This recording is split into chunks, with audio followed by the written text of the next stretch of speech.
This is Chapter 4. My Mother Teaches Me Bullfighting. We tore through the night along dark country roads. Wind slammed against the Camaro. Rain lashed the windshield. I didn't know how my mom could see anything, but she kept her foot on the gas. Every time there was a flash of lightning, I looked at Grover sitting next to me in the back seat and wondered if I had gone insane or if he was wearing some kind of shag carpet pants. But no, the smell was one I remembered from kindergarten field trips to the petting zoo. Lanolin, like from wool. The smell of wet barnyard animal. All I could think to say was, "So you and my mom know each other?" Grover's eyes flitted to the rearview mirror, though there were no cars behind us. "Not exactly," he said.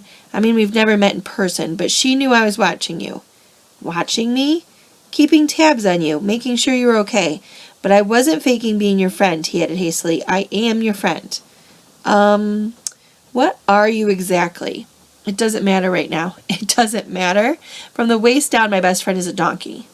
Grover let out a sharp, throaty blah. I heard him make that sound before, but I always assumed it was laugh. Now I realized it was more of an irritated bleat. "Goat," he cried. "What?" "I'm a goat from the waist down." "You just said it didn't matter." "Blah! There are satyrs who would trample you underhoof for such an insult." "Whoa, wait, satyrs? You mean like Mr. Brunner's myths?" "Were those old ladies at the fruit stand a myth, Percy? Was Mrs. Dodds a myth?" "So you admit there was a Mrs. Dodds?" "Of course." "Then why—" "The less you know, the fewer monsters you'd attract," Grover said, like that should have been perfectly obvious. "We put mist over humans' eyes. We hoped you'd think the kindly one was an hallucination, but it was no good. You started to realize who you are." "Who I— Wait a minute. What do you mean?" A weird bellowing noise rose up again somewhere behind us, closer than before. Whatever was chasing us was still on our trail. "Percy," my mom said, "there's too much to explain and not enough time. We have to get you to safety." "Safety from what? Who's after me?" "Oh, nobody much," Grover said, obviously still miffed about the donkey comment. "Just the Lord of the Dead and a few of his bloodthirstiest minions." "Grover." "Sorry, Mrs. Jackson. Could you drive faster, please?" I tried to wrap my mind around what was happening, but I couldn't do it. I knew this wasn't a dream. I had no imagination. I could never dream up something this weird. My mom made a hard left. We swerved onto a narrow road, racing past darkened farmhouses, wooded hills, and pick-your-own-strawberry signs on white picket fences. "Where are we going?" I asked. "The summer camp I told you about." My mom's voice was tight. She was trying for my sake not to be scared. "The place your father wanted to send you?" "The place you didn't want me to go." "Please, dear," my mother begged. "This is hard enough. Try to understand. You're in danger." "Because some old ladies cut yarn?" "Those weren't old ladies," Grover said. "Those were the fates. Do you know what it means? The fact that they appeared in front of you, they only do what you're about to when someone's about to die." "Whoa! You said you." "No, I didn't. I said someone." "You meant you as in me." "I meant you like someone, not you. You." "Boys," my mom said. She pulled the wheel hard to the right, and I got a glimpse of a figure she swerved to avoid, a dark, fluttering shape now lost behind us in the storm. "What was that?" "We're almost there," my mother said, ignoring my question. "Another mile. Please, please, please." I didn't know where there was, but I found myself leaning forward in the car, anticipating, wanting us to arrive. Outside, nothing but rain and darkness, the kind of empty countryside you get way out in the tip of Long Island. I thought about Mrs. Dodds in the moment when she changed into the thing with pointed teeth and leathery wings. My limbs went numb from delayed shock. She really hadn't been human. She really meant to kill me. Then I thought about Mr. Brunner and the sword he'd thrown me. Before I could ask Grover about it, the hair rose on the back of my neck. There was a blinding flash, a jaw-rattling boom, and our car exploded. I remember feeling weightless, like I was being crushed, fried, and hosed down all at the same time. I peeled my forehead off the back of the driver's seat and said, "Ow! Percy!" my mom shouted. "I'm okay." I tried to shake off the daze. I wasn't dead. The car really hadn't exploded. We swerved into a ditch. Our driver's side doors were wedged in the mud. The roof had cracked open like an eggshell and the rain was pouring in. Lightning, that was the only explanation. We'd been blasted right off the road. Next to me in the back seat was a big motionless lump. Grover! He slumped over, blood trickling from the side of his mouth. I shook his furry hip, thinking, no, even if you are half barnyard animal, you're my best friend and I don't want you to die. Then he groaned, food, and I knew there was hope. Percy, my mother said, we have to. Her voice faltered. I looked back. In a flash of lightning through the mud-splattered rear windshield, I saw a figure lumbering toward us on the shoulder of the road. The sight of it made my skin crawl. It was a dark silhouette of a huge guy like a football player. He seemed to be holding a blanket over his head. His top half was bulky and fuzzy. His upraised hands made it look like he had horns. I swallowed hard. Who is Percy? My mother said, deadly serious. Get out of the car. My mother threw herself against the driver's side door. It was jammed shut in the mud. I tried mine, stuck too. I looked up desperately at the hole in the roof. It might have been an exit, but the edges were sizzling and smoking. Climb out the passenger side, my mom told me. Percy, you have to run. Do you see that big tree? What? Another flash of lightning, and through the smoking hole in the roof I saw the tree that she meant. A huge White House Christmas tree-sized pine at the crest of the nearest hill. That's the property line, my mom said. Get over that hill and you'll see a big farmhouse down in the valley. Run and don't look back. Yell for help. Don't stop until you reach the door. Mom, you're coming too. Her face was pale. Her eyes were as sad as she looked at the ocean. No, I shouted. You are coming with me. Help me carry Grover. Food, Grover moaned a little louder. The man with the blanket on his head kept coming toward us, making his grunting, snorting noises. As he got closer, I realized he couldn't be holding a blanket over his head because his hands, huge meaty hands, were swinging at his sides. There was no blanket, meaning the bulky, fuzzy mass that was too big to be his head was his head. And the points that looked like horns? He doesn't want us, my mother told me. He wants you. Besides, I can't cross the property line. But we don't have time, Percy. Go, please. I got mad. Then, mad at my mother. At Grover, the goat, at the thing with the horns that was lumbering toward us slowly and deliberately like a bull. I climbed across Grover and pushed the door open into the rain. We're going together. Come on, Mom. I told you. Mom, I'm not leaving you. Help me, Grover.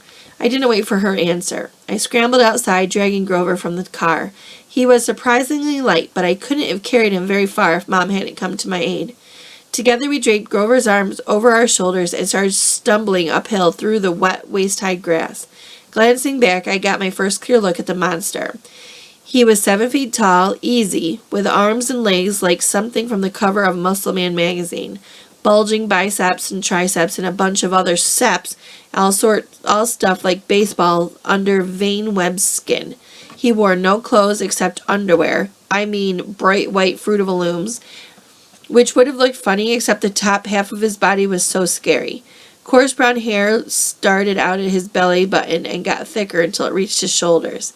His neck was a mass of muscle and fur leading up to his enormous head, which had a snout as long as my arm, snotty nostrils with gleaming brass ring, cruel black eyes, and horns, enormous black and white horns with points that you just couldn't get from an electric sharpener. I recognized the monster all right. He had been in one of the first stories Mr. Brunner had told us, but he couldn't be real. I blinked the rain out of my eyes. That's Besides son, my mother said. I wish I'd known how badly they want to kill you. But he's the Don't say his name, she warned. Names have power. The pine tree was still way too far, 100 yards uphill at least.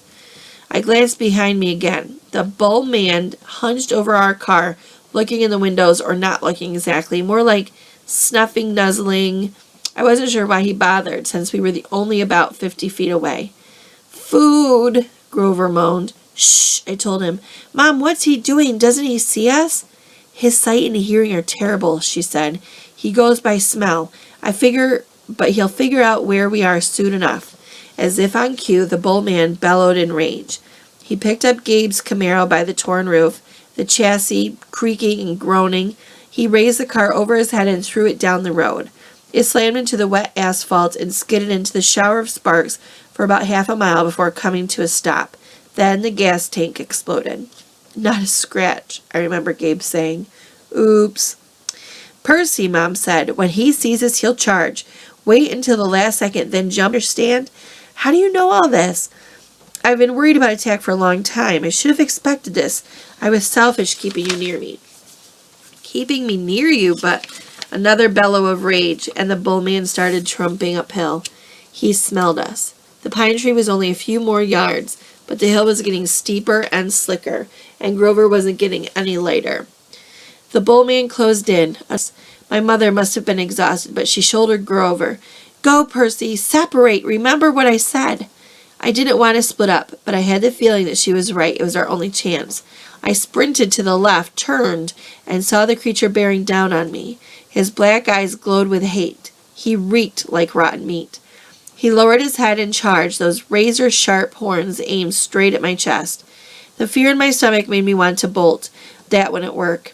I could never outrun this thing. So I held my ground, and at the last moment I jumped to the side. The bull man stormed past like a freight train, then bellowed with frustration and turned, but not toward me this time, toward my mother, who was setting Grover down in the grass. We'd reached the crest of the hill. Down the other side I could see a valley, just as my mother had said, and the lights of a farmhouse glowing yellow through the rain. But that was a half a mile away. We'd never make it. The bull man grunted, pawing the ground. He kept eyeing my mother, who was now retreating slowly downhill, back toward the road, trying to lead the monster away from Grover. Run, Percy, she told me. I can't go any further. Run. But I stood there, frozen in fear, as the monster charged her. She tried to sidestep, as she told me to do, but the monster had learned his lesson. His hand shot out and grabbed her by the neck as she tried to get away. He lifted her as she struggled, kicking and pummeling the air. Mom! She caught my eyes, managed to choke out one last word. Go! Then with an angry roar, the monster closed his fist around my mother's neck, and she dissolved before my eyes, melting into light, a shimmering golden form, as if she were a holographic projection. A blinding flash, and she was simply gone. No! Anger replaced my fear. Newfound strength burned in my limbs, the same rush of energy I'd gotten when Mrs. Dodds grew talons. The bull man bore down on Grover, who lay helpless in the grass.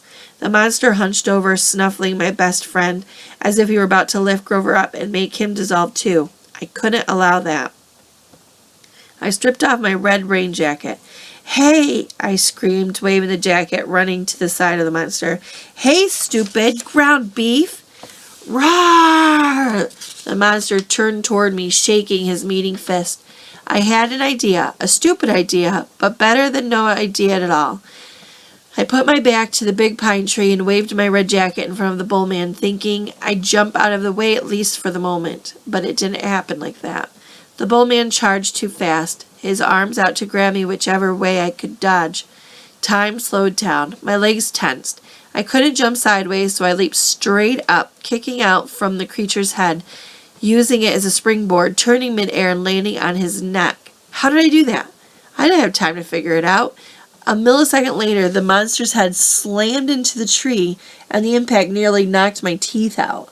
The bull man staggered around, trying to shake me. I locked my arms around his big horns to keep from being thrown. Thunder and lightning were going strong. The rain was in my eyes. The smell of rotten meat burned my nostrils. The monster shook himself around and bucked like a rodeo bull. He should have just backed up into the tree and smashed me flat, but I was starting to realize that this thing had only one gear, forward. Meanwhile, Grover started groaning in the grass. I wanted to yell at him to shut up, but the way I was getting tossed around, if I opened my mouth, I'd bite my own tongue off. Food! Grover moaned. The bull man wheeled toward him, pawed the ground again, and got ready to charge. I thought about how he'd squeezed the life out of my mother, made her disappear in a flash of light, and rage filled me like a high-octane fuel. I got both hands around one horn, and I pulled backward with all my might. The monster tensed, gave a surprised grunt, then snap! The bullman screamed and flung me through the air. I landed flat on my back in the grass. My head smacked against a rock. When I sat up, my vision was blurry, but I had a horn in my hands, a ragged bone weapon the size of a knife. The monster charged. Without thinking, I rolled onto his side and came up kneeling. As the monster barreled past, I drove the broken horn straight into his side, right up under his furry rib cage. The bullman roared in agony. He flailed, clawing at his chest, then began to disintegrate. Not like my mother, in a flash of golden light, but like crumbling sand, blown away in chunks by the wind, the same way Mrs. Dodds had burst apart. The monster was gone. The rain had stopped. The storm still rumbled, but only in the distance. I smelled like livestock and my knees were shaking. My head felt like it was splitting open. I was weak and scared and trembling with grief as if I'd just seen my mother vanish. I wanted to lie down and cry, but there was Grover needing my help, so I managed to haul him up, stagger down into the valley toward the lights of the farmhouse. I was crying, calling for my mother, but I held on to Grover. I wasn't going to let him go.